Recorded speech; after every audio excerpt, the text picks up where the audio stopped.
Welcome back to Gaelic Games Fan TV. It is the Cork season preview for both the footballers and the hurlers ahead of the 2024 intercounty season. The intercounty season is not too far away now, only a couple of weeks away, or a month or so away, really, from the commencement of the National Football League and the National Hurling League. I've got no better man to obviously preview the Cork footballers and the Cork hurlers, Mr. Gaelic Statsman himself, Matthew Hurley, who's obviously going to be here to have a discussion and a review around Cork last season, and also preview them for next season as well. So anyone who's tuning in, hit the like button and subscribe if you haven't already, and let us know what season previews you would like to see next. I suppose first of all, Matthew, intercounty football, not too far away now. Are you excited, or how are you feeling about it?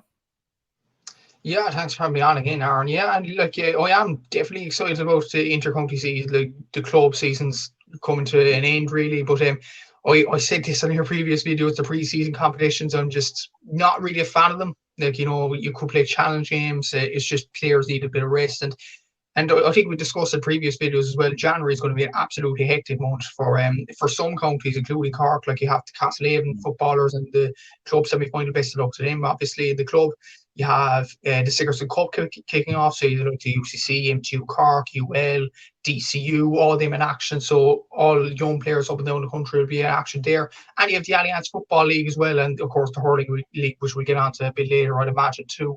So yeah, there's a lot of action happening in January, a lot of action in February, and then the championship is right on our doorstep in April. And by the looks of it, next year it'll be the league finals, and then the championship will kick off the next weekend after that. And we see the effects it had of Mayo, for example, last year.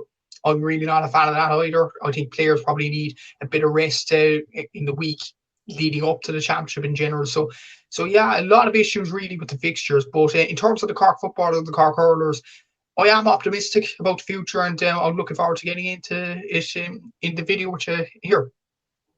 Absolutely, yeah. Like, do you think the league still has the same importance maybe as it's had in previous years? Like, you're even looking at, I know obviously you have the Tailteann Cup and All Ireland Series teams, and I think sort of at the low end of Division 2 and in the promotion race in Division 3, I think that's maybe where there still is a lot of significance. But like, when you're looking at the league, even in general last season, a lot of teams who done well in the league done quite poor in the championship, but a lot of teams who done relatively poor in the championship, like, and I'd probably put Dublin in that bracket as well. I know we won the Division 2 title, and we got promoted losing only one game, but even at that, a lot of the performances were quite poor.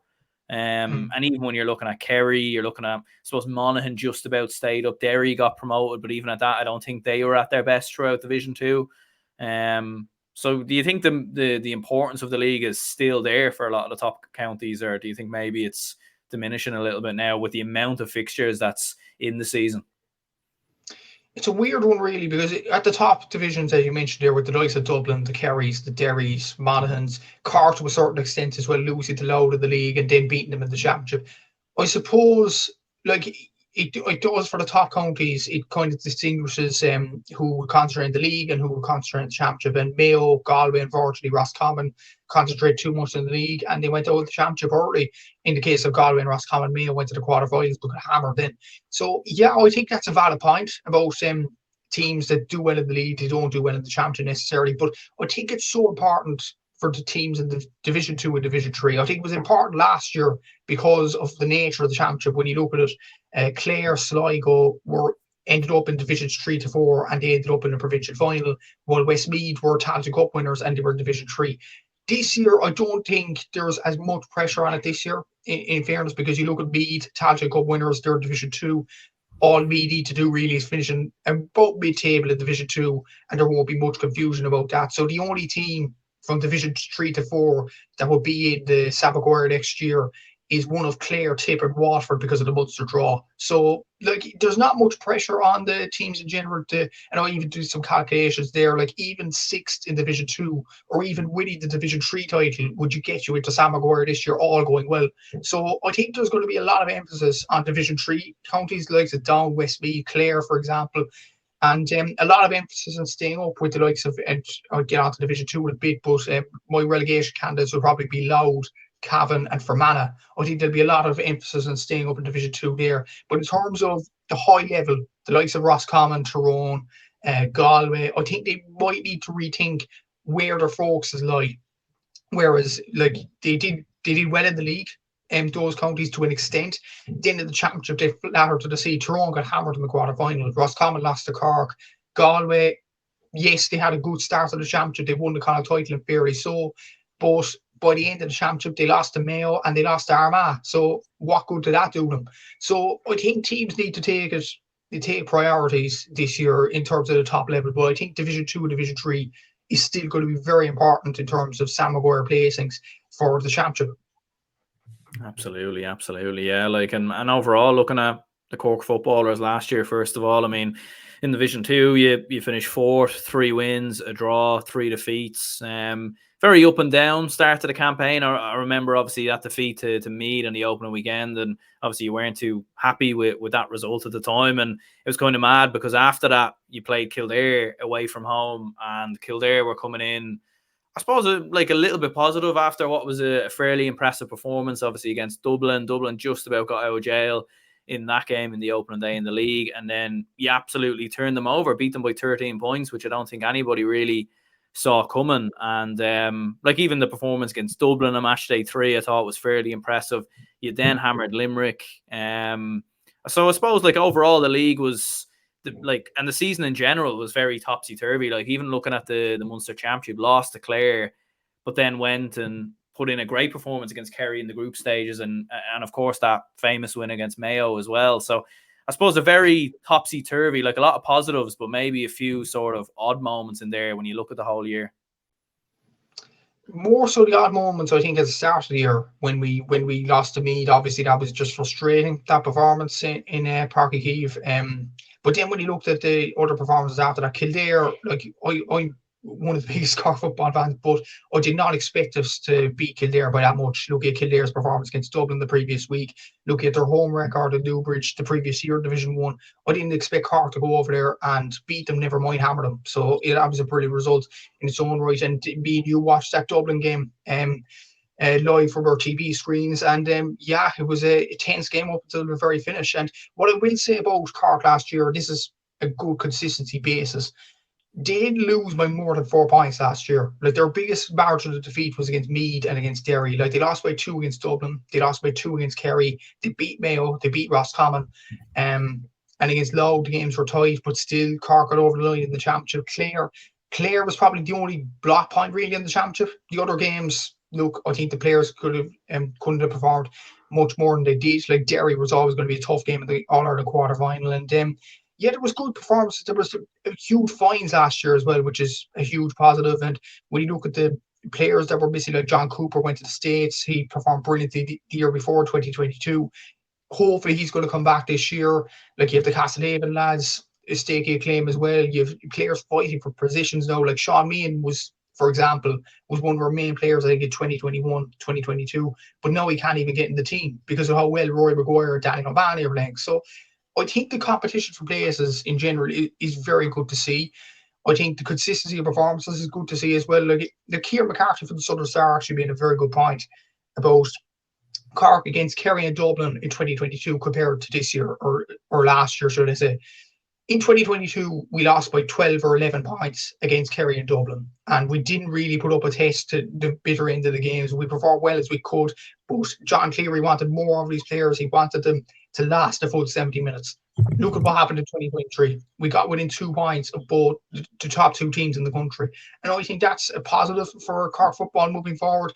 Look, you have to start taking steps before you can reach the top of the mountain. And Cork need to do that. And I think we are doing that slowly but surely. I think there's all positives for Cork footballers. Kevin Walsh is staying on as well as the coach, which is a very, very good move from Cork football. There was a bit of worry when Kevin O'Donovan came out in that interview saying that Kevin Walsh, the decision was on him, but ultimately he did stay, and thank God for that, because he has transformed the team defensively. I think we've improved massively there. I think the next step for Cork is to improve attack-wise.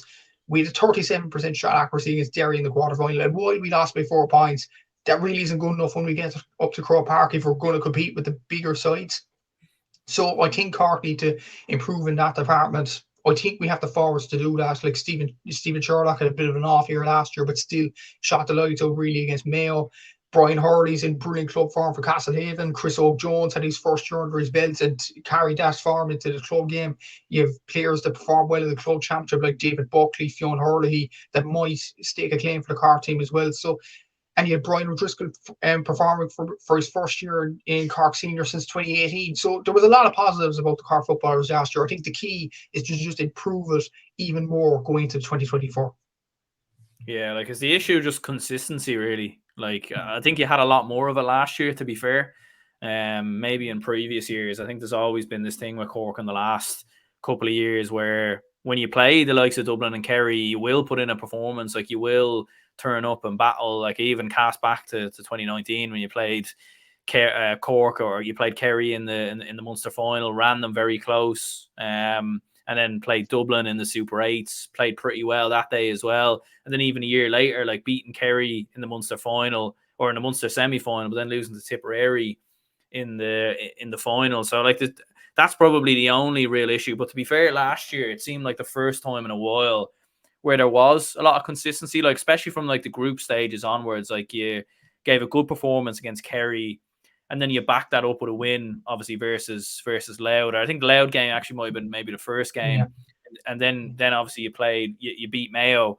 But it was one of them things with Cork where in the past, like, or especially last season or maybe earlier in the year, like Cork lose to Louth, but probably beat Mayo, have a good performance against Kerry, but then it stands for nothing. So, like, at least there does seem to be a lot more consistency building there anyway from a fan point of view going into next year.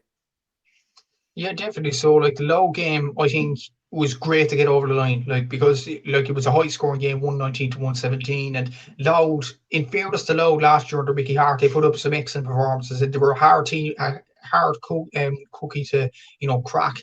In fairness to them, like Samuel Roy was an excellent forward that year, and I think like Loud definitely did well last year. But the thing was, in part, to get over the line, and that's what Cork did on that day. And then we went into the Kerry game under no pressure. And then we put up a very good performance against Kerry. And arguably, if it wasn't for maybe a few refereeing decisions and that genius up front, David Clifford, Cork could have went out of Park Heath with a win that day. So, like, and then when you look at the Mayo game, like in previous years, I'd take it back. Previously, once we beat Mayo, we would lose to Roscommon any other year. But the fact was the players backed it up with another good performance at beating Roscommon. We nearly threw it away at the end, but we got over the line and we deserved it that day against a good Roscommon team with the likes of Enda Smith, Dermot Marta, all them. So I think Cork is on a right step to, recovery. I think the main thing in Division 2, looking at the fixtures, okay, Donegal is going to be a tough game at Ballybuffet. It's obviously a tough game for anybody with Jim McGuinness coming to town. But the next 4 games, I'd be looking for 4 wins out of the Cork footballers. I know it's a lot to ask, but when you look at the next 4 games, in no particular order, you have Louth, you have Cavan, Fermanagh, and Kildare. Kildare at home. You have to get wins out of them games. I don't care if they're performing well amongst themselves or both themselves. Cork have to be beating these teams, and especially Kildare at home. Like, we failed in that department against Meath last year in Páirc Uí Chaoimh. We basically got torn asunder that day, and I don't want the same to happen against Kildare. I really don't, especially at home. And Cork need to put their foot down, get those wins on the board, especially against the likes of them 3 counties before Kildare in particular, Louth, Cavan, Fermanagh. Like, no offence to those counties, but I think we're ahead of those counties in terms of development and in terms of performance last year. I think we need to beat those counties, especially Cavan at home. We have to beat them. Fermanagh is going to be a tough game in Aderney, and Louth likewise in RD, but Louth don't have Mickey Hart anymore. They have Ger Brennan in charge. So, like, I'd be looking for 4 wins minimum for the Cork football man to do from match days 2 to 5. If we don't get that, I mean, I know Armagh, Donegal, Meath are good sides, and Meath have made good progress to be there as well. But I think promotion has to be the aim next year in Division 2. It's all right doing well against Kerry, against Dublin, against Mayo, against Roscommon. But if you don't back it up with a promotion from Division 2 to Division 1, what's the point? So, there needs to be that kind of plan there too. And Cork have been out of Division 1 since 2016 now. So it's been 8 years outside Division 1. I think this is the year where we have to get back to the top division of Gaelic football and fast. And what that will do actually for Cork football, playing against the sides in Division 1, playing against Dublin, Tyrone, Kerry, and Armagh, Derry, nearly every week, I think it will bring the Cork footballers on fourfold. I really do. So I think it's really important that we do get up to Division 1, but it's going to be a tough ask, especially the first day of the league against Donegal and Ballybuffet. That's going to be a big game for not necessarily the performance, because I think not necessarily the results, sorry, because Donegal are under rejuvenation at the moment with Jim McGuinness behind the scenes. But in terms of performance, in terms of putting up a game to Donegal, I'd be looking for that for the Cork footballers in the first game of the league campaign. So yeah, I think Division 2 promotion from that division is imperative this season. Absolutely, absolutely, yeah. Like, and even looking through them fixtures again, like you've Donegal away, Louth away, Cavan home, Fermanagh away, Kildare home, Meath away, and then Armagh at home. So only 3 home games as opposed to some counties who obviously get 4 home games. You've obviously got 4 away games, but like playing Donegal away, first of all, like that's going to be an interesting game. Like in some ways, it's a bad time to play them, but it could also be a good time to play them because they mightn't be fully up to speed with Jim McGuinness's sort of ideas and philosophy. And like even playing Armagh at home on the final day, I think is a great fixture because how many times down the years do we see teams already promoted, already wrapped up? Like Armagh at that stage, I think will be already thinking ahead towards the championship. Look, they I think it's going to be close. So Armagh might still have a lot to play for there, and they might need a result themselves. But in terms of getting those 2 fixtures, because I think Armagh and Donegal are Cork's 2 toughest games, like getting them sort of starting at the end, I think is a positive. To be fair, It is, to be fair. And another positive actually is our second last game. I think that's the third toughest game we have against Meath and Partalton. Like that's going to be a bear pit to get over there. So I think to have those games at those certain times, I think will do wonders for our football. Because if we put up a good performance against Donegal and Ballybuffet, it would set us on a good state to win the next 4 games. And I think that's what we have to do. We have to beat Louth, we have to beat Cavan, have to beat Fermanagh and Kildare. We have to. There's no ifs, buts, or maybes about that. And like Armagh could be a tricky game as well. Like Armagh could still have promotion on the line. Let's not forget. It's going to be a tough division. Like you look at Donegal, Armagh. I think Meath are definitely up there with their Tailteann Cup win. I think they've endured some brilliant games there. Kildare, I would think if they stop complaining about the pitch size or whatever, I think they can be up there contesting for Division 2 as well. So I think those 5 counties in particular will be up there. So it's going to be, and what I will say as well, it won't be as easy as saying Donegal will win all their games or Armagh will win 6 out of 7 or whatever. It'd be like every county will take a bit out of every county. I wouldn't be surprised if Cavan win against Donegal, for example, if it's in King Pan Breffni Park. It's that type of a division where it's tight-knit, the teams are nearly evenly matched, and there's a lot on the line with Sam Maguire, Tailteann Cup, etc. as well. So, and when you look at Louth, for example, they targeted the games against Kildare, Meath, Cork, they won all 3 of them. So, like, there could be a side like that to, pick out them 3 games. These are the games we're focusing on and go for them. And you could be very unlucky as well. When you look at Division 2 last year, Clare produced brilliant performances against the likes of Cork to an extent, Dublin and Croke Park. Let's not forget they were ahead going into the last 10 minutes, but they still went down. And it was kind of harsh on them. But that's just the nature of Division 2. You have to get the points when they're available to you. Take that opportunity when it's available. And what I will say about Cork, if we're ahead of Donegal with 10 minutes to go, hold it out. We have to hold out for a win there, because when you look at Clare last season, they didn't hold out for that win against Dublin, and then they went down. So it's a tight-knit division. There's no inch given, and I think this is going to be a tough Division 2 campaign. It's always really probably the division that causes the most interest out of all the divisions in general, because Division 3, Division 4, most people don't look at them because of, no disrespect now, because of the size of the counties, and Division 1, nobody really takes it seriously. So Division 2, I think, is going to be another bear pit this season, and I wouldn't be surprised if sides take points off each other, because I think that's going to be the nature of it. Look at 2020, for example, Cavan themselves go down after, I think they got, 6 points or something like that, 5 or 6 or something like that. They went down. They then ultimately go down to Division 4. So, like, you have to be very careful on, getting your points in a Division 2 campaign. There could be a side, like, I think, honestly, like, there's usually a whipping point Division 3, Division 2. Last year was Limerick. In my opinion, this year will be Fermanagh. So it'll be crucial that everybody gets points from that point. But Fermanagh, they'll want to make it dirty a fortress too. So it's going to be a tough campaign in Division 2 next season, no matter what the opposition. I would be surprised if other sides, if smaller sides take points off their bigger opposition.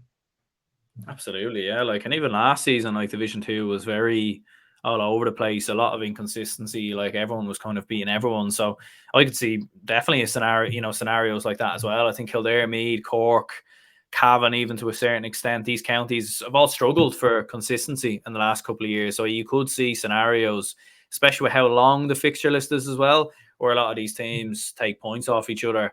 Any new players do you think coming into the team next season for Cork that could make a difference? I mean, we saw Cork clubs do very well at club level across all levels this year. You've obviously had a bit of I suppose underage success in terms of football has maybe dried up a little bit in the last 1 or 2 years.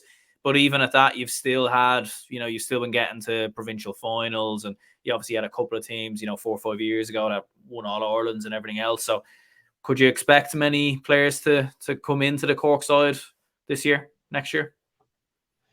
It's a hard one, really, because like the players last year performed excellently. So it's hard to really think of players that would come into the team. I think if you're looking off the club championship, I think David Buckley and Fionn Hurley are two forwards that could be in form. Like, David Buckley was excellent in that Cork Senior A final against Fionn Hurley's Donnies. He was absolutely superb. Fionn Hurley scored 1-9, I think, in the semi-final against Nottingham Agree, which is the Nottingham Agree defence with the likes of Patrick Doyle in nets and Daniel O'Mahony in the full backline. So that was always going to be a tough team to play against. And Fionn Hurley did absolutely excellent in that game. So he's a guy that I'd be definitely looking towards, and especially with Brian Hurley occupied with Castlehaven in the club championship in the first few weeks of the league. It'll be a major opportunity for the likes of Fionn Hurley, for David Buckley, for Chris O'Jones to stake a claim, as well Blake Murphy. I seen him actually in the commemorative game for Teddy McCarthy. I actually said, and I'll hold my hands up on this, I said Blake Murphy on your channel would be a David Clifford type player for us. It hasn't really materialised that way, I will say, but I know Blake Murphy has the quality. He's an incredible footballer. I just think he just needs a run of games to get him going. And he got that game against Meath in the commemorative game for Teddy McCarthy in December. And I think he did well, in fairness, by the looks of him. He looked sharp, he looked ready. Conor Corbett, there was rumours of him going to AFL, scored that goal against Roscommon to get to the All-Ireland quarter-final, obviously, last year. And he's staying because of his college course with DCU. So that is a good sign that he's staying put for the Cork footballers for another year. Stephen Sherlock, Brian Hurley, there's the obvious ones there. I think for the Haven, you look at Colin Maguire and Michael Hurley in particular. I think them two players could add an awful lot. Like Colin Maguire, that Munster final against Dingle was really, really good and could add a lot to the Cork team. Michael Hurley, I said it on the channel before, he's an excellent footballer. It's down to him, really. Does he want to compete for the Cork footballers or not? But what I will say, now that he has won that Cork Club Championship with Castlehaven and he's won the Munster Championship and now he's in a semi-final against Bridget's for Roscommon, I will say there might be an urge there to get him back into the Cork team. And what I will say about John Cleary, he's a Castlehaven man. And Castlehaven are the club champions. So there's a lot of, scope there for John Cleary to get. And as well, bit of a dark horse. I've said it year after year after year. Damien Callahan, I hope he comes to football. We'll get onto the hurling in a bit, but I hope he does come to football. And as well, mentioned before, he's John Cleary's nephew as well. So if there's any man to coax him in to come to the Cork footballers, it is John Cleary. So you never know with these sorts of things. There's very good performances for Castlehaven and Kilnamatra too. I think the main guy for Kilnamatra is Dan Deneen, the wing forward. He was in the Cork team a few years ago. He might come back into the Cork team now. But then you have still likes of Owen McSweeney, Brian O'Driscoll, Rory Dean, Killian O'Hanlon fighting for places there as well. And that's what I mentioned earlier on in the chat, the competition. I think that's a good sign for Cork football to get that, camaraderie and competition inside the team. I think we do have a set midfield now in Colin O'Callaghan and Ian Maguire. So I think it's about getting those big guys in and around the half back line and the half forward line. Matty Taylor performed well last year. Rory Maguire did as well. Sean Meehan is a good player, but he can't get into the team because of how well Maguire and O'Mahony are playing at the moment. Luke Fahy, he got a bit of an injury actually in that Roscommon game and didn't play in the club championship, which was a shame because he did excellent throughout the year. But hopefully Luke recovers that that fitness and comes back into the Cork team sooner rather than later. Tommy Walsh had a very good year as well last year. You have Maurice Shanley there. You have Kevin Flahoy, who's actually coming back to full fitness now. He was at part of that Teddy Mack Memorial game. I'd stick with Micheál Martin in goal. I know his kickouts may not be perfect. He did perform well in the kickouts last year, in fairness to him. I think his shot stopping is absolutely brilliant. He saved the penalty for McGuigan last year. They got out of the quarter final. He saved us many times against Roscommon. I think the key thing is to just stick with him. So I think we do have a settled team at the moment with a few players to come in from Kilnamartyr, Castlehaven, Fionn Hurley, David Buckley, all them types of players. And I think the competition, I would say, Aaron, is very good from Cork football point of view. And there's a few positions that are set, which is very good to see too. Absolutely, yeah. No, and look, I don't think Cork are short of options in terms of players. Like we even saw that last year. So you think promotion is a possibility for next year? I think it's an aim. I think I think I will get it. I just think Armagh, Donegal, they're being it really depends on Donegal, doesn't it? How they react to Jim's tactics and all that. His training camps, his brick walls, them training sessions or whatever, his media bans. It depends how that has an effect on his players. But what I will say about Jim McGuinness and Donegal, there's a lot of work to still be done with the Donegal team. Let's not forget, okay, they have brilliant players. They have a brilliant manager, like Kieran Thompson is a good player, and Michael Langan, Niall O'Donnell, Paddy McBrearty, Oisin Gallen, of course, are very good forwards, and they have very good defenders like Brendan McCole, for example. But let's not forget that Donegal team got hammered by Tyrone last year, and they got hammered in the league in Division 1. So there's still a lot of work to be done with the Donegal team. So it'd be interesting to see how Jim McGuinness gets it all together. Armagh have good players, there's no doubt about that. And Jardy O'Burns is actually recently, in the last few weeks, going to come back to the Armagh team. So it's going to be very interesting to see how that plays out. What's key actually for Cork is the second last game of the season against Meath and Bartalton. And I said Meath might go down to Division 3 last year, but they won the Talton Cup, and I think they're making a comeback. I know you don't like me to say this, Aaron, but I do think Meath football is on the right state at the moment. You found a lot of vines in the Talton Cup last year. The likes of Conor Gray, Jack Flynn, Jack O'Connor. You have Shane Walsh, who didn't even play in the Talton Cup last year. Matthew Costello, Jordan Morris, Donald Hogan's still knocking about. Harry Hogan's a good goalkeeper. So I do think there's a good base that Colin O'Rourke is building with Meath at the moment. And that game against Cork is on a Paltarton on Paddy's weekend. That's going to be a big game. It really is, for see how Cork develop and how Meath develop too. So I genuinely think Kildare, I don't think are good enough to get up to the Division 2. So I think it's going to be between those four counties, Armagh, Donegal, Meath and Cork. I think two of those will go up. It really depends on Donegal, really. What team, what the players' reaction will be to Jim's tactics or whatever. If I was to say it now, I'd say Donegal and Armagh are favourites for promotion right now, but Cork should be on their they should be anyway on their coattails with the progress they made last season.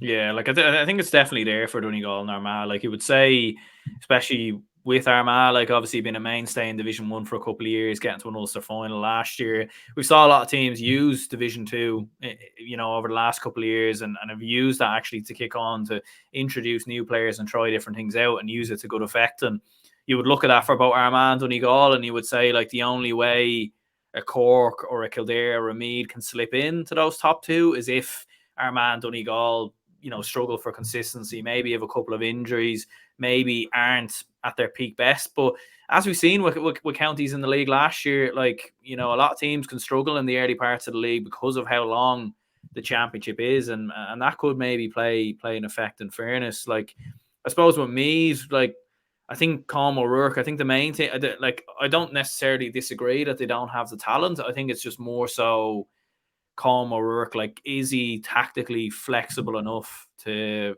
get big wins? Because last year, when you look at the overall year, they were very bad in the league, got beat by Offaly, and then in the Tailteann Cup, their only significant wins really came against Down. And look, I know Down are on the up and everything else, but you certainly wouldn't say Down are the finished article either. So, I think with Meath, the potential is definitely there. I'm just not entirely convinced by Colm O'Rourke, but they definitely do have a fair good few young players coming through anyway. That's no doubt. That is the key thing. But what I will say about me last year, and Colin Moore was very right about his comments after the Offaly game in particular. Meath football was not at the Sam Maguire level at that particular stage. And I said it, you said it last year, and Colin Moore did say it, and he admitted it. Fair play to him. They needed to rebuild, and they have rebuilt. I think they do have some very good players. And let's not forget, they won the minor championship in the All Ireland in 2021. You would imagine those players, the likes of Sean Leonard, the likes of Owen Frayne, would come to the fray now come 2024 as well. So like they'd be about 20 years of age right now.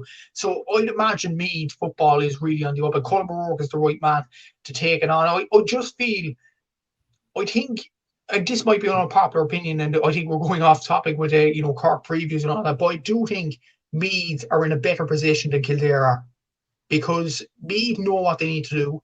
They've got the players needed. They've won the Tattoo Cup. Like Conor Gray in midfield is an excellent find, I would say. Jack O'Connor, Jack Flynn, Owen Frayne. Owen Frayne actually played in the Teddy Mack Memorial game as well against Cork. And I've seen Aaron Lynch as well as another brilliant player. He played well in the Tattoo Cup, took a few good scores in that Teddy Mack Memorial game as well. I know that's only a challenge game and a commemorative kind of game, but it's still an opportunity to showcase your skills. And Aaron Lynch did that in that particular game, and I was really impressed with him. So, look, I think Meath are in a good state at the moment, whereas Kildare, I do think Glenn Ryan needs to calm down a small bit and stop complaining. And I've said this so many times now, and you said it as well. The opportunity was there against Dublin. And the reality was, it wasn't because of the T80s or the studs in the boots or the size of the pitch or whatever. It was down to Kildare's lack of closing out games. Kildare had to get Dublin by the throat in that game, and they failed to get over the line. And same against Monaghan as well. They had Monaghan, but they failed to get over the line in that game too. And what I would say as to why Meath and Cork are probably in a better state than Kildare at this particular moment in time is because Meath and Cork knew what they needed to do this year. They've achieved that. They've progressed even further. And they know how to close out games. Like Meath closed out that game brilliantly against Down. I've been saying Down are a developing team. Cork closed out the game against Roscommon. Well, they won the game. They closed out the game against Mayo, whereas Kildare cannot close out games. And that's my honest view on it. And I think Kildare, in my honest opinion, need to look at themselves rather than looking at other excuses to blame or whatever. But I do think, you might not think the same as me are, but I think Meath is in a very good state at the moment, and I think they could have a good league campaign next year. And let's not forget, there's no pressure on them. They're in the Sam Maguire next year. They'll have a good crack off it. And what I will say, if Westmeath could get a point against Tyrone and perform well against Armagh and Galway to an extent, why can't Meath? Meath are a historic county. They have some brilliant players coming through. They have the under-20s and the minors coming through. You have the likes of the Rat Hope boys, like Donny McGowan's another good player, which I'm really looking forward to seeing as well in the championship next season. So why can't Meath put up a test like Westmeath did last year, or even better than that? So I think Meath football is in a very good state at the moment, whereas Kildare, I don't think it is at the moment. I think they need to have a good league campaign without complaining next year, and see where it takes them.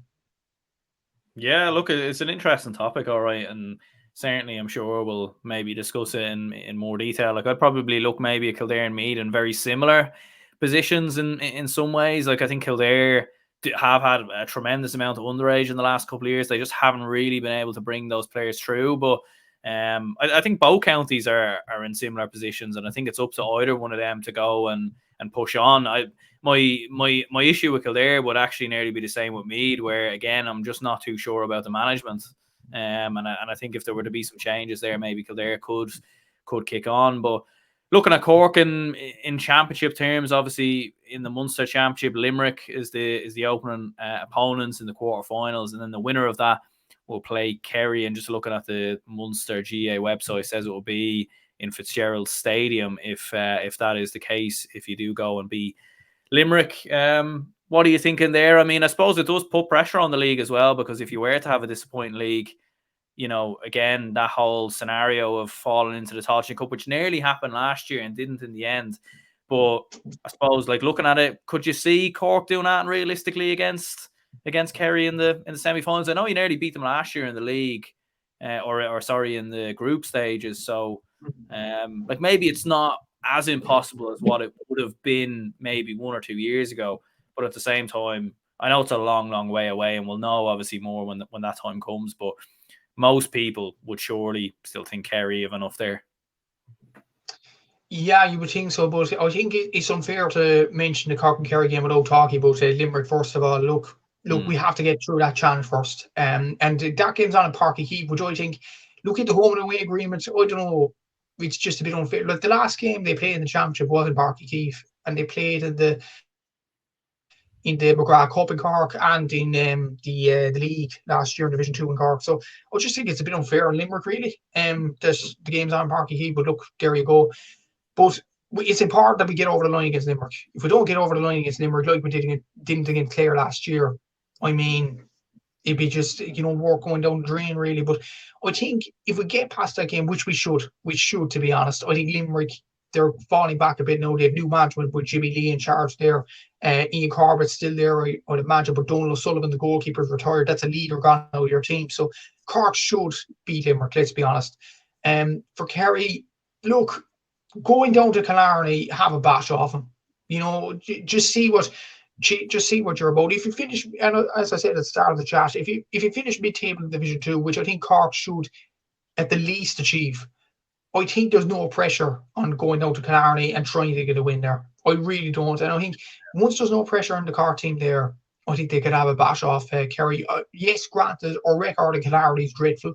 We haven't won there, I think, since 1995 in the championship. So that's a long, long time for any Cork football team. But I do think if Derry could put up a test last year against Kerry, and if Mayo could beat Kerry last year, Cork could definitely put up a test to them. Because let's not forget, Cork beat Mayo, and Derry drew against them and only lost by 4 points in the championship or the quarter-final too.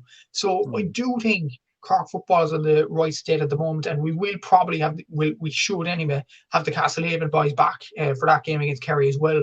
So I think it's no pressure on us. Have a bash off Kerry, see where it gets us. Yes, Kerry have a genius up front to David Clifford, but it's not impossible going out to Killarney and getting a win. Mayo proved it last year. You go down to Killarney, you catch Kerry on the hop, and you get a win against them. But yeah, it's obviously going to be a difficult game against Kerry. And but what I will say, Cork haven't won a Munster Championship since 2012. It's time we start winning Munster Championships now. We've started to make progress last year. I think this year is the time the Cork need to, state their claim against the likes of the Kerrys, the Dublins, the Derrys, and all them teams. And the game in Killarney, if we beat Limerick, of course, will be the start of that, hopefully. Yeah, and the last 2 seasons, you obviously got to All-Ireland quarterfinals. Now, either one is probably in different contexts. Like, I think in 2022, you obviously had to beat Louth and Limerick en route to obviously playing Dublin in the quarterfinals, whereas last year you had to beat Mayo and Roscommon en route, and obviously we're in a group with Kerry and Louth as well. So it certainly wasn't easy by any stretch of the imagination to go all the way and obviously get to the quarterfinals. And even against Derry, as you were saying, like Derry were fairly comfortable, and most people predicted. I actually think I predicted Cork to win that before going in, but I think most people fancy Derry to actually go and win it, and obviously they did. So looking at this year, like, would the expectation be to get back to quarterfinals again, maybe even more than that, or what do you reckon? I think it would boost Cork football massively if we target a semi-final. It's not impossible. People might think I'm mad over this, but when you look at it over the last few years, Tipperary reached 2 All-Ireland semi-finals, Cavan reached an All-Ireland semi-final, Derry in the first year, their real development really reached an All-Ireland semi-final, Galway out of the blue reached a semi-final. Why can't Cork? When you look at the performances we've been putting in over the last year or so, and I think it's possible really for Cork to get to an All-Ireland semi-final or even to stake a claim in the quarter-final. I think we're at that stage now where we have to start competing. And when you look at it, actually, I've looked at Galway, for example. I'll compare Galway to Cork in massive states over the last few years. When you look at Galway in 2014, I think it was, they got hammered by Mayo in the quarter-final. They got hammered by Kerry in the quarter-final. They recovered in. They then beat Mayo 2 years later in 2016 in Connacht.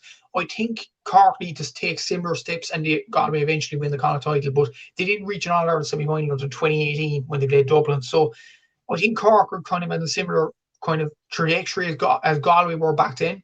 And I think Cork could really reach an All-Ireland semi-final. We have the capabilities to do it. We have the manager to do it. But I will say, if we're going to get to the latter stages, I think it's it's not the fitness. I think the fitness is slowly getting there. I think the defence is really well set, especially with Kevin Walsh coming in. I think attack-wise, we need to improve in our shooting. Like 37% shot accuracy against Derry just wasn't good enough last year. Kerry had way better than us in Parky Heath.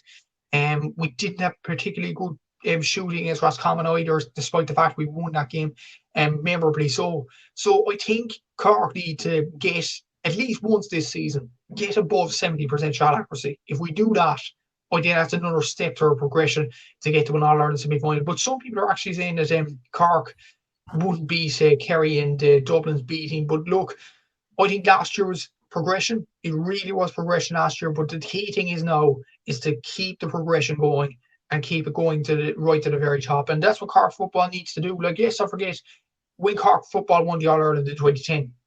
Before that, in 2004, we lost to Fermanagh in the qualifiers. 6 years later, we go on and win the All-Irelands. I'm not saying we're going to win the All-Ireland in the next 5 years or so. But I do think there's a path to it if we play our cards right. So I do think a semi-final is an attainable objective for Cork this year, especially the way the Cork performed last year.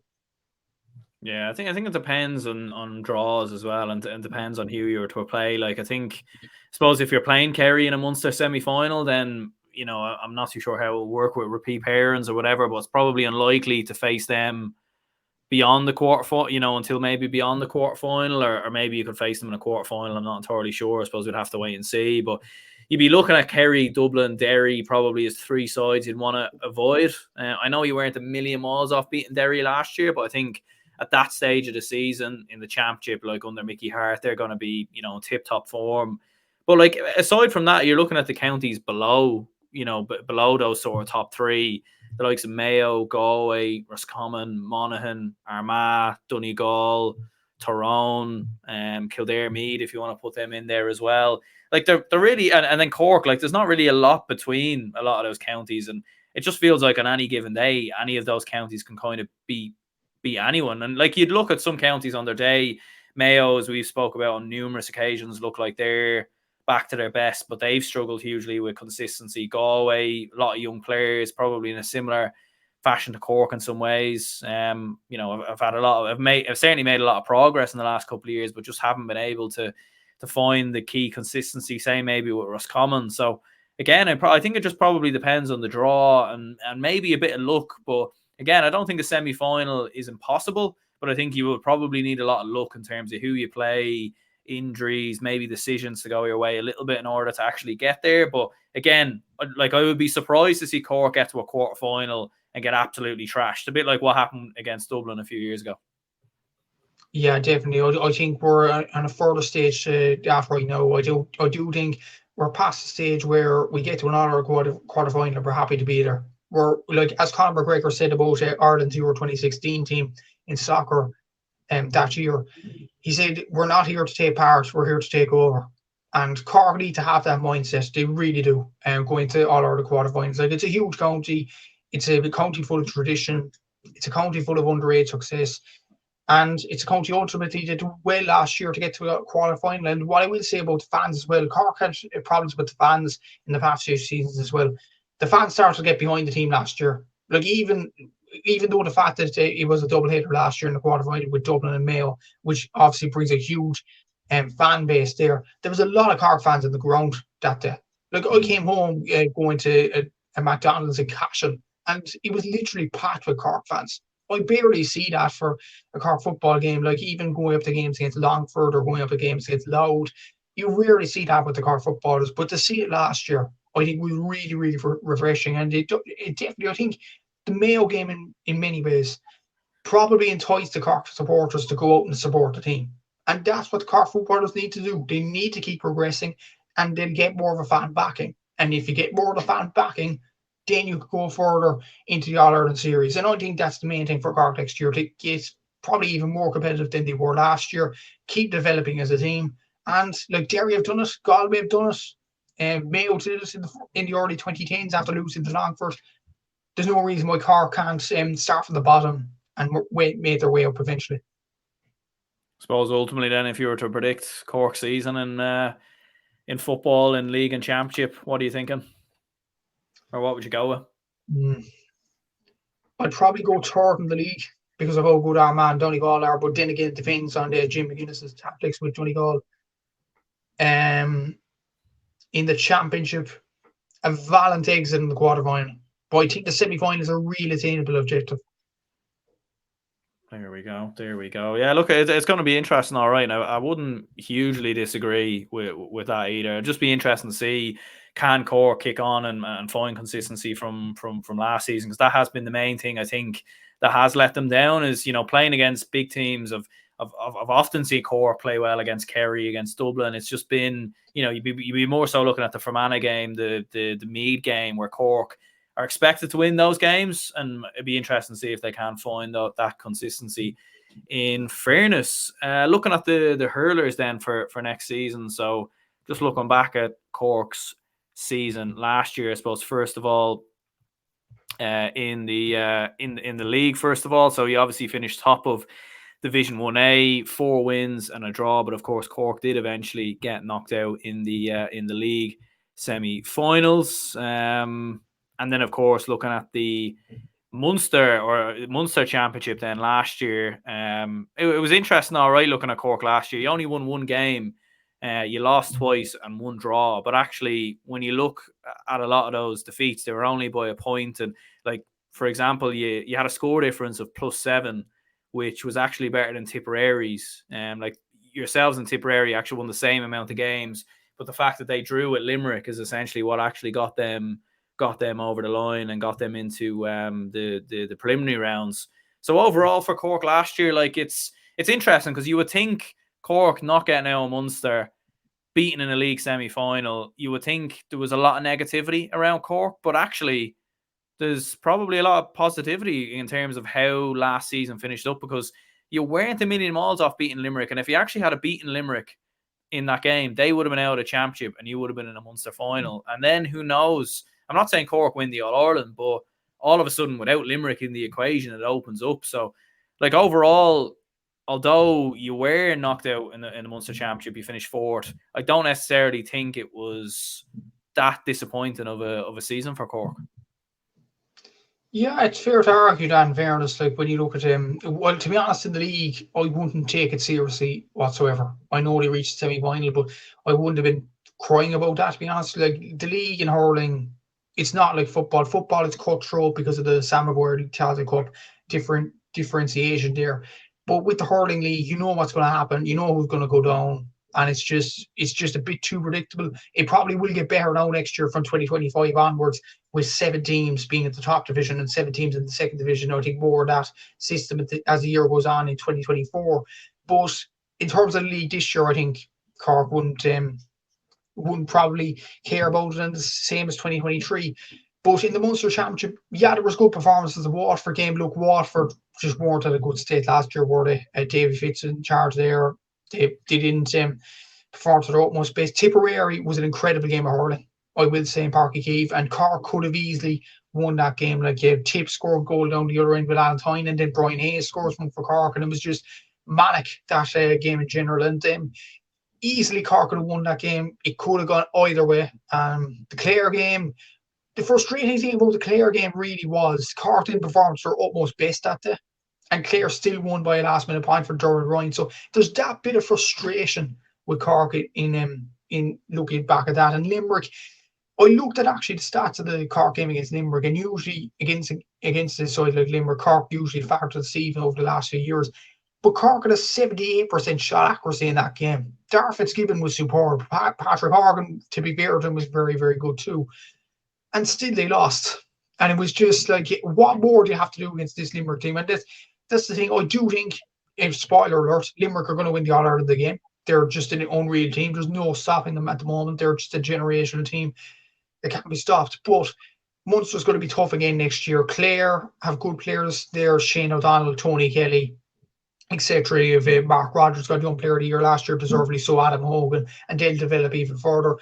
Tipper, I think third place is probably a battle between Waterford, Tip, and Cork. And Tip, like, I've heard some rumours in the Tip camp now that they're not happy with Liam Powell's methods or something like that anyway. So maybe there's a door opening for Cork to get third of the group there. Waterford, Austin Gleason's obviously left. Like Cork, there seems to be a bit of positivity at the moment, but it went back to negativity in the club championship when Sarsfields got hammered by Ballygunner in the club championship, and the record the Cork clubs have is kind of worrying. And when you look at the championships in Limerick and Tip, in Clare and Waterford, it's much more superior to Cork's. So like that needs to be addressed as well. But I do think in terms of the inter-county team last season, I don't think they performed badly. I just think they were unlucky in some sorts. But I think if they performed better than they did against Clare and Ennis, I think we could have been talking about a different story in 2023 than we are right now. Absolutely, absolutely, yeah. Like, and I suppose, yeah, like you mentioned, obviously the league and it not being that important for Cork, but at the same time, I was thinking, like, obviously for new manager Pat Ryan, who came in last season, the fact obviously you haven't won an All Ireland since what, 2004, I think was the last time you won it, or was it 2005? One of those years anyway. 2005. 2005, and the league as well. It's been a long time since you won a league title, I think. So I mean, for Cork, like, I know the league isn't the biggest competition in the world, and I know it sort of gets forgotten. Like, I think people forget that Limerick won it last year. I think people forget the season previous. I think Waterford won it the year previous. Like, people forget the Hurling League a lot because it doesn't, like, because of the fact that the way the Munster and the Leinster Championship is in the Championship, it's like that's almost like a league in itself. So it's like teams are playing two separate leagues, and because the Championship is so intense in Leinster and Munster, a lot of teams in the Hurling League rest players because you're never going to get relegated anyway when you've got the likes of Antrim, Laois, and Westmeath in there. Like, no disrespect to those counties, in fairness, but is there not an opportunity for Cork to maybe, not like, especially because you've had a lot of underage success in the last couple of years. So, I mean, you could rotate, you could introduce new players, and maybe winning a league title, it might be maybe what gives Cork a bit of confidence. It might maybe be what kicks them on a little bit further going into Munster. What do you reckon? Potentially so, but then again, you could say that about every team in the league. You could say that about Clare, who haven't won the Munster Championship despite performing excellent in the Munster finals over the last couple of years, but still having no silverware to show. Maybe it's an opportunity for them to win a league title. Opportunities for Galway there. Opportunity even for your own county, Dublin. There's a huge opportunity there to win the league when you look at the teams not taking it seriously. And Limerick did not take it seriously last year and still won it. So imagine if a team did take it seriously and they go on and win it then. Like, if there is potential there for Cork to win a league title, I do think. But I put it this way: if Cork were to get to an All-Ireland quarter final and win the league title, I do still think Cork fans won't be happy on Lee's side. I just don't. Look, I think a league title would be beneficial. I agree with you completely. But I think the attitude of Cork fans down here, I don't think a league title would suffice to constitute as a successful season, in my honest opinion. So, like, I think the main aim, if you were going to win a league title, you have to get minimum All-Ireland semi-finals after that. If you don't do that, maybe the league title becomes a bit irrelevant after that. So that's just my viewpoint on it. I just think that's kind of the persona that Cork fans have on the hurling team at the moment. They have to go All-Ireland semi-final, All-Ireland final, win the Liam McCarthy, nothing else. And that's been the attitude for Cork over the last few years. We've been nowhere near it in past few seasons, but with this group of players, with the under-20s and the minors coming through, especially the under-20s last year producing a brilliant performance against Offaly, there is potential to go on and win the All-Ireland, but not this year. I would stress not this year. So, like, you could go about it. Cork are not going to win the All-Ireland this year, realistically. Limerick are going to win it. Simple as. I don't need any explanation there. But maybe a league title and a Munster title could be attainable for Cork. They could be. When you look at the teams there. But then again, you'd be thinking Galway, Clare, Dublin, Kilkenny will be thinking the exact same thing. And that's the challenge with Cork. It's all about priorities. Does Pat Ryan concentrate in the league and be realistic, like Waterford were in 2022? Or do they just go home for Limerick, but eventually get beat in a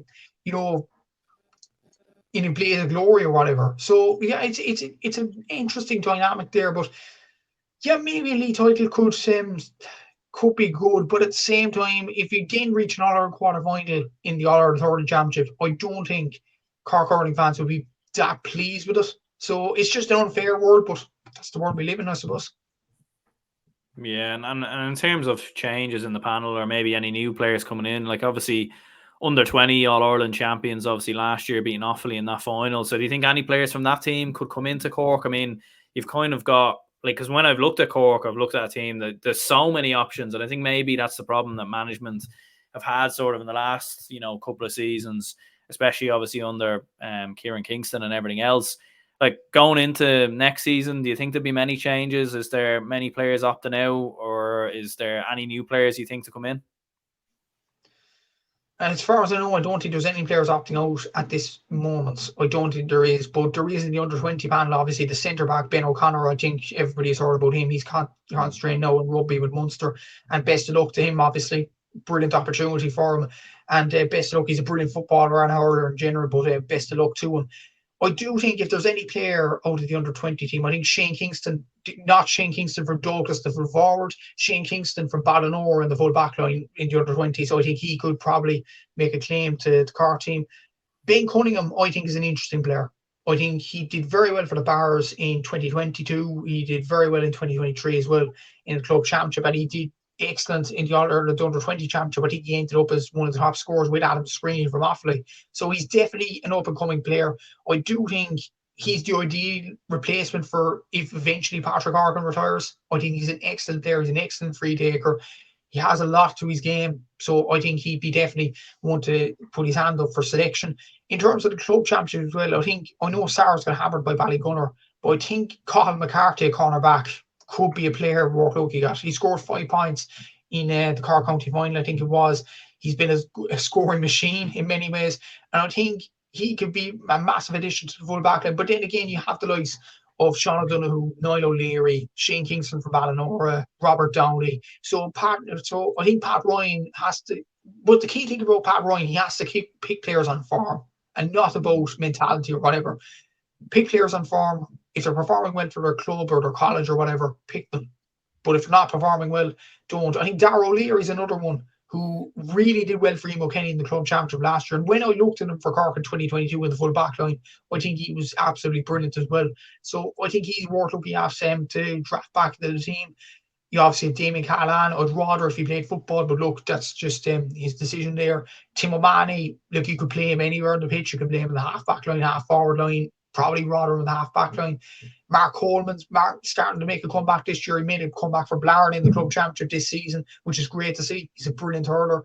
You have Darragh Fitzgibbon there. You have the likes of Shane Barrett, who did well in the club championship with Blarney as well.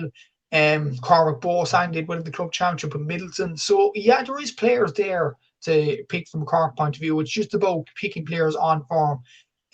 Look, it was disappointing. I don't think Shane Kingston performed to his utmost best last season, by the looks of things.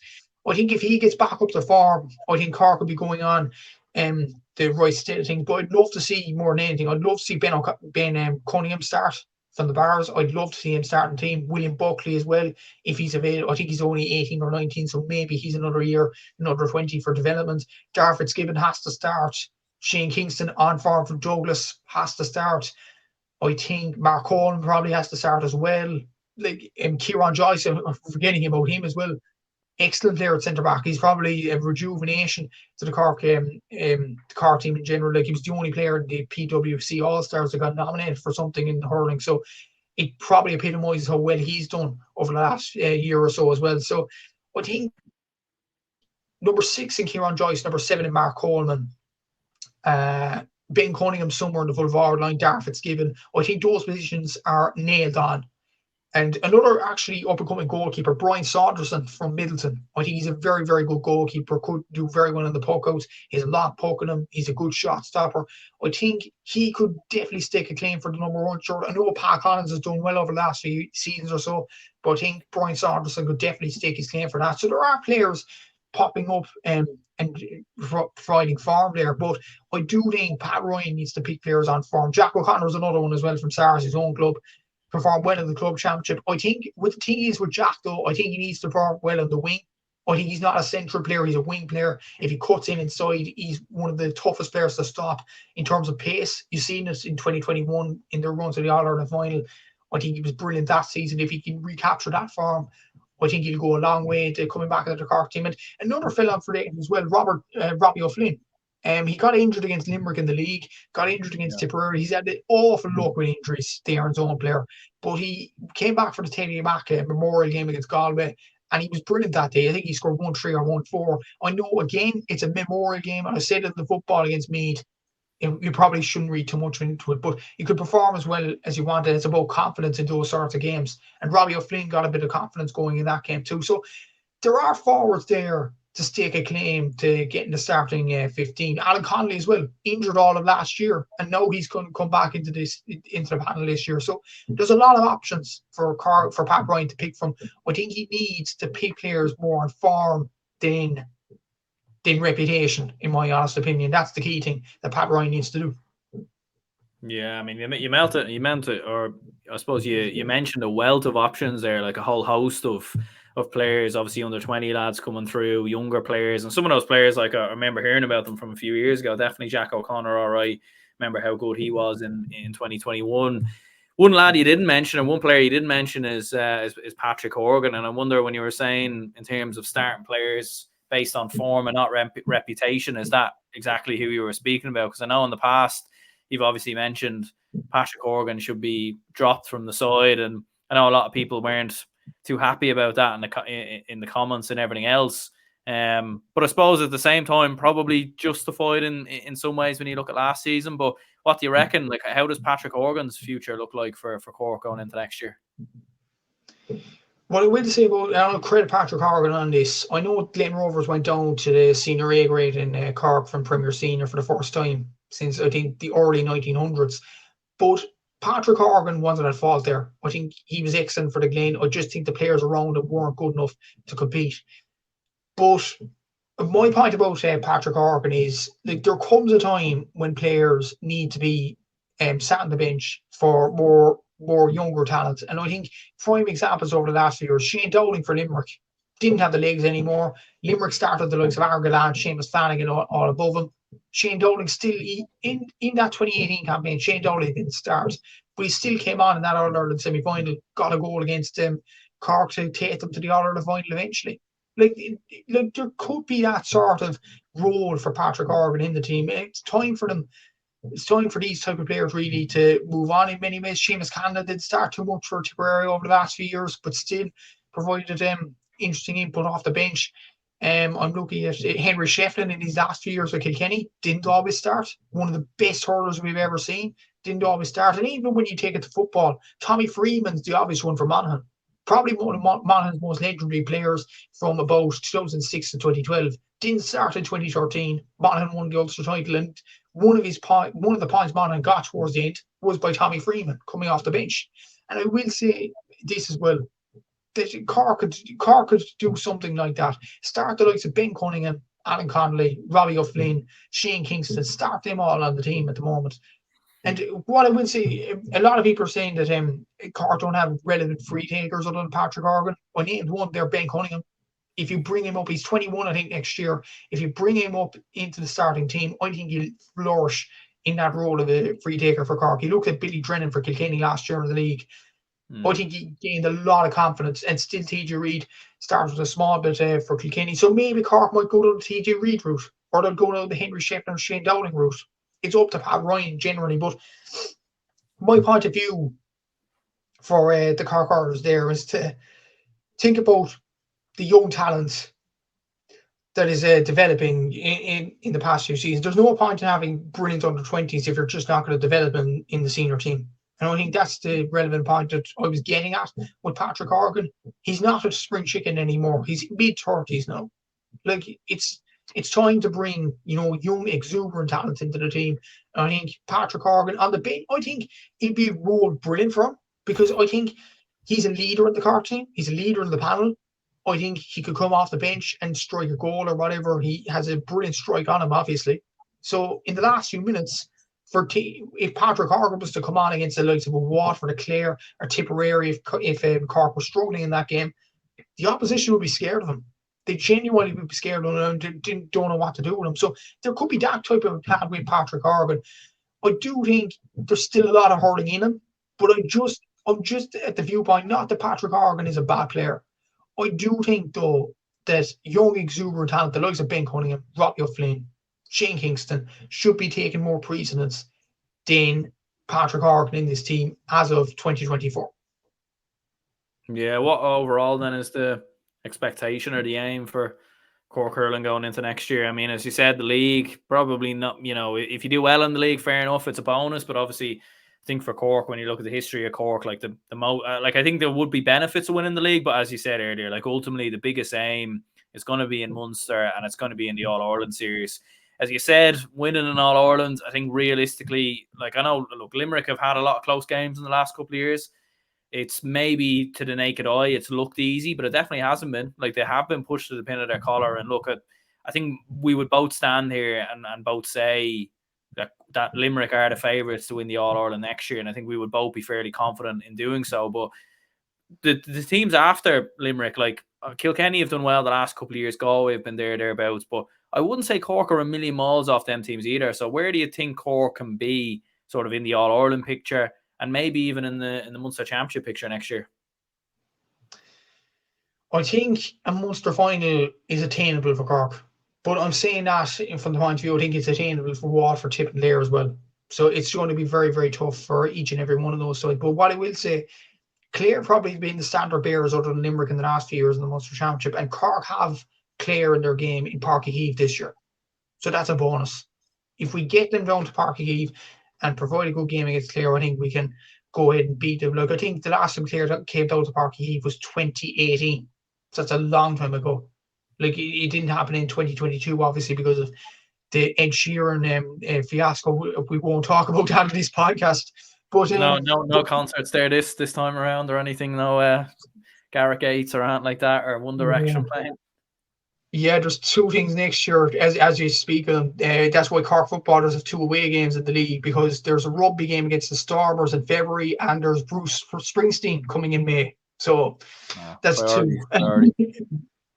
Yeah, Cork GA needs the money. They need the money. But back to the hurling team, back to more serious matters than financial issues. I think they could do well against Clare in Páirc Uí Chaoimh. I think they can put up a test to them. Limerick and Páirc Uí Chaoimh as well. I think Limerick will eventually win that game. But it should be Waterford. Tip. The Tip is going to be a tough game. I know Tip, a lot of their fans are very negative at the moment. And that's what I'm hearing anyway. But I still think there's a kick in Tipperary. Like, you have the likes of James Morris there, Alan Tynan, Mark Kehoe. Like, there's still some very good players there, despite the retirements of Bubbles and Seamus Cannon and Niall O'Mara. There's some very good players in Tipperary and a brilliant manager, Liam Cahill. So I wouldn't take them that lightly whatsoever. I think if Cork were to get to a Munster final and get to an All-Ireland semi-final, that would be a successful year. Genuinely. I don't think an All-Ireland final, maybe if we avoid Limerick in the semi-final. That's a big if. But as we both said earlier, Limerick, like, it's not like football where we're debating will be the order Kerry, Derry, Dublin. In hurling, it's Limerick all the way. They're going to win, I'd say, the next two All-Irelands at least. I just think they're that type of team. They're a generational team. They have generational players, and they're going to be really, really hard to stop at this particular moment of time. But for Cork, I think a Munster final and an All-Ireland semi-final would be classified as a successful year, given the progress kind of made last year or the last few seasons. Interesting, yeah. So if you were to predict Cork season, then is that what you'd go for? Probably, yeah. I think second in Munster. I think just above Clare because of the game in Páirc Uí Chaoimh. We'll get to the Munster final, we'll lose to Limerick. And I think an All-Ireland semi-final exit to Kilkenny. I think. I'm going to go with that as a prediction this season. Yeah. No, I think that's fair enough. And as you said, like I probably heard more negativity around Cork hurling when they lost the All-Ireland final in 2021 than I did last year, which is very unusual. Like, considering you lost in an All-Ireland final in 2021, but last year you didn't even make it out of Munster. But I suppose, as you said, you played so well against Limerick last year, and in 2021 you got absolutely hammered by them. I suppose maybe to wrap things up, if you were to predict the All-Ireland winners in football and hurling, I suppose we know who you're predicting in hurling, but I'll ask you again anyway. And then surprise packages maybe in football, hurling, like who would you be looking towards for next year? The All-Ireland winners in hurling, Limerick. I'm just going to say this. Don't need to explain. All Ireland winners in football, I'm gonna go Kerry. I just think that Dublin team, and I don't think you'd like me to say this, Aaron, but I do think it was kind of the last hurrah kind of moment for Dublin. I think Kerry will be hungry after last year in trying to get that All Ireland. David Clifford will be hungry to get the second All Ireland in his back pocket. And yeah, I'm going to go for Kerry to win the All Ireland next year, but Derry to make a run next season. In terms of surprise packages in hurling, it's kind of difficult, isn't it? Because I don't know. You know what? Because of the Fianna performing well, I'm going to go Dublin.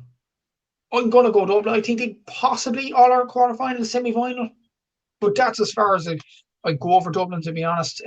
So I'm going to go Dublin for hurling.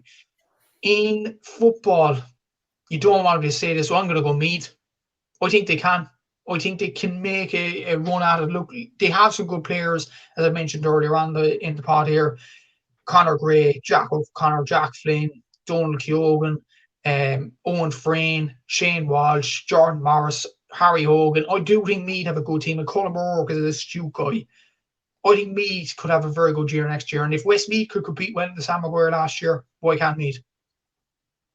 Yeah, that's interesting. All right, like in regards to Dublin being a surprise package in hurling, I suppose it is tricky with hurling. There isn't really any surprise like there rarely, like Westmeath beating Wexford maybe was a big surprise last year, but even at that they still got relegated. Maybe you look at Kildare last season, were a bit of a surprise, but again, it's very hard to sort of look at a surprise package. In Dublin, I think the best we do is a quarter final. Like I can't see anything beyond that. We could get to a Leinster final. We've not got a bad record against Galway in Leinster, but would we beat Kilkenny? Absolutely not. And then you'd be looking at the top three in Munster. Like I couldn't see us beating, even the top four in Munster, even all Munster teams. The only Munster team I would think maybe we would have a chance against is Waterford.